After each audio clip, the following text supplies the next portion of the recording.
las 8:48. Recibimos ahora al doctor Walter Mogrovejo, director de la clínica del INCA, que está especializado justamente en cirugía cardíaca. Nos importa conocer cómo son los síntomas, cuáles son los síntomas que anteceden un paro cardíaco. Nos importa estar bien informados para poder reaccionar cuando vemos a alguien o nosotros mismos sometidos a esta situación. Nuestro colega falleció ayer a los 48 años por un paro cardíaco después de haber jugado un partido de fútbol temprano en la mañana. Buenos días, doctor Mogrovejo. Buenos días, Fernando. Buenos días, Patricia. Buenos días. Sí. El tema es que todos sentimos la muerte, la presencia de la muerte súbita o infarto fulminante, podrían ser para otros, cuando surge en personas que son muy conocidas. Sin embargo, nosotros los cardiólogos estamos habituados a enfrentar este tipo de cuadros que son dramáticos y decimos que el plazo es hasta las 24 horas para definir lo que es muerte súbita en el contexto de un infarto cardíaco. Como me preguntaste, Fernando, ¿cuáles son los síntomas previos? En realidad, la gran mayoría de las veces no hay síntomas. La muerte súbita muchas veces es el primer síntoma de la enfermedad coronaria, de la enfermedad del infarto.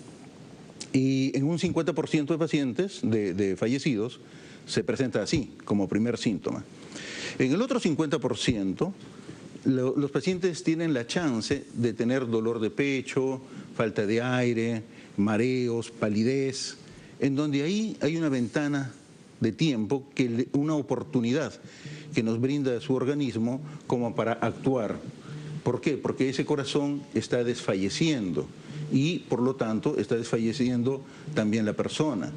Porque la función de bomba que tiene el corazón de expulsar la sangre a 5 litros por minuto no es suficiente en esos momentos que llega a expulsar 1000 centímetros cúbicos por minuto.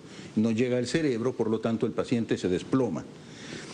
Y se desploma como un mecanismo de prevención que el que nos creó, como un mecanismo de prevención, sí, que el que nos creó nos dio eso. Es decir, no llega sangre al cerebro, no permanecemos de pie, al contrario, nos desplomamos. Y ahí es donde viene un consejo que muchas veces cuando me han preguntado, yo les digo, de nada sirve que le hagamos masaje cardíaco a este paciente, y esto no está escrito en los libros, si no le levantamos las piernas. Porque el hecho de darle masaje cardíaco reemplaza solamente al 30% de latido efectivo. Si lo hacemos acostado, ese latido va a ir también a las piernas. Sin embargo, si una persona que está presenciando esto levanta los pies, ese 30% del latido efectivo va al cerebro. La función del masaje cardíaco no es reactivar la actividad cardíaca, eso está bien para los médicos. Pero el buen samaritano, el que está al costado, que empieza a hacer masaje cardíaco, tiene que tener conciencia que lo está haciendo para preservar la función del cerebro. Porque el corazón luego, en los resucitados, puede seguir contrayéndose, pero con daño cerebral irreversible. Es una pregunta. Sí, dime. ¿Infarto es lo mismo que paro cardíaco? Esa es una buena pregunta y mucha población está confundida. No. Una cosa es infarto y otra cosa es paro cardíaco. El infarto es netamente obstrucción de una arteria que irriga los tejidos cardíacos y que produce muerte del tejido cardíaco irrigado. El paro cardíaco es la cesación de la función cardíaca que puede ser en la gran mayoría de veces secundaria a un infarto, pero también hay otras causas como por ejemplo aquellos pacientes que tienen enfermedad renal, aquellos pacientes por causa metabólica, por accidente cerebrovascular. Es decir, el paro cardíaco es consecuencia de muchas patologías. El infarto es netamente producido por la obstrucción de la arteria coronaria. ¿Por qué recomiendan toser? Hay mitos que la gente lo divulga más fácilmente que el conocimiento de la muerte súbita.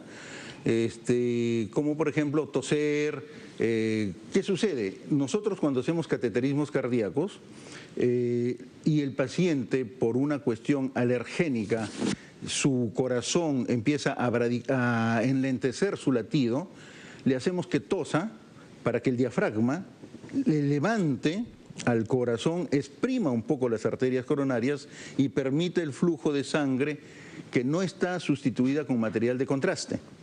Entendamos que cuando hacemos un cateterismo, le colocamos un catéter en el nacimiento de la arteria coronaria y sustituimos transitoriamente, por 6 segundos, el contenido de la sangre por material de contraste opaco a los rayos X. Entonces, muchas veces ese corazón está muy sensible y empieza a disminuir su función cardíaca, sus latidos cardíacos. Ahí en donde le decimos tosa, tosa, desesperados nosotros, porque se nos está yendo un paciente en pleno cateterismo.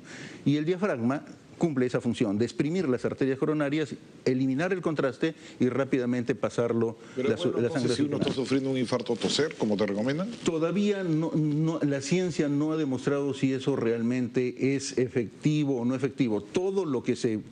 Frente a un paro cardíaco, entendamos que es un extremo de la emergencia, todo lo que pueda uno hacer. Sí, menos parar al paciente como... Esas recomendaciones de tomar una aspirina y tener esta pastilla que se pone bajo la lengua. Eso es bueno. Me dice que tener en la billetera siempre una aspirina y Isorbide, ¿no? ¿Cómo se llama la pastilla que se pone bajo la lengua? La aspirina más que todo, ¿no? El Isorbide para aquellos pacientes que ya saben que son enfermos cardíacos, es decir, que tienen factores de riesgo asociados, como por ejemplo la diabetes, la presión alta, el colesterol alto, o hijos de padres que han muerto antes de los 55 años por enfermedad coronaria. Volviendo al tema de la aspirina, sí, ahora se ha descubierto que después de un estudio largo, los ingleses, 2 aspirinas debajo de la lengua ayudan a mejorar la evolución del coágulo sanguíneo dentro de la arteria coronaria. Por lo tanto, se recomienda que aquellas personas que tengan factores de riesgo asociados o que van a hacer ejercicios que antes no han tenido el hábito de hacer ejercicios y de pronto quieren hacer ejercicios, lo hagan en forma regular, no intensa y también con protección de una aspirina diaria. Y si te pones el Isorbide, ¿no te causa ningún daño? Eso es otra buena pregunta. Si este paciente está en el contexto de un infarto masivo o fulminante que se le llama, el colocarse un Isorbide le puede incrementar la hipotensión arterial. Por lo tanto, yo no aconsejaría que las personas tengan su Isorbide como primera medida.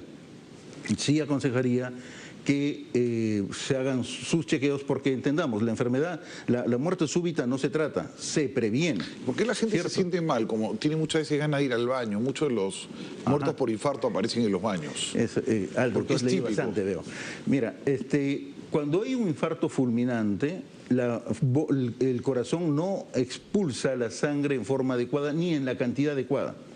Entonces, los primeros órganos que sufren la disminución del flujo sanguíneo son los intestinos. La cocina.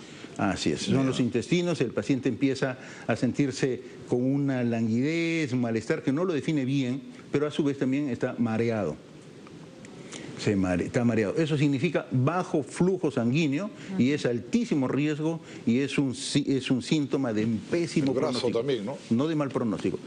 Bueno, pero es curioso porque sí. Daniel había estado jugando fútbol, ¿no? Entonces uno cuando está haciendo deporte a veces se siente pues medio mareado, sobre todo en verano que te deshidratas.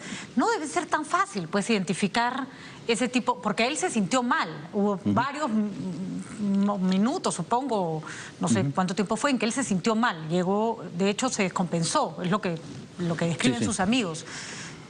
¿Cómo hacemos para identificar que no estamos ante una simple bajada de presión, ante un simple mareo por haber perdido mucho líquido, ¿no? En estos casos hay un axioma, es mejor pecar de más que de menos. Ya, de acuerdo, o sea que si nos sentimos mareados, sobre todo si tenemos más de 40, hay que empezar a considerar que es un problema. Sobre todo no hay que perder tiempo haciéndose los médicos preguntándole cómo te sientes o tocándole los pulsos. La persona que está al costado no es médico. De acuerdo. Entonces, lo primero que tiene que hacer, y eso que les quede muy grabado a los televidentes, que si alguien se desploma, empiecen a hacer masaje.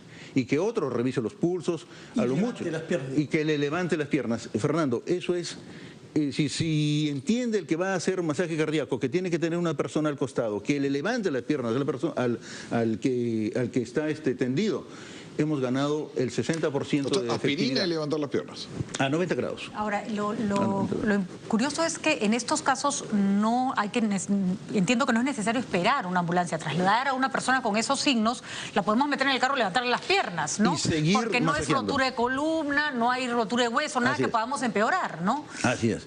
Hay mucho desconocimiento, por eso nosotros en la clínica damos una vez por mes cursos de brigadistas a la población en general. El que se quiera inscribir, que se inscriba. Consultaremos en su página web, doctor Mogrovejo. Muchas gracias por estar acá, por darnos estas explicaciones prácticas y transmitirnos algo de la ciencia en general que tanto ha progresado en la cirugía del corazón y las arterias. Que tenga buenos días, doctor Walter Mogrovejo, director de la clínica del INCA.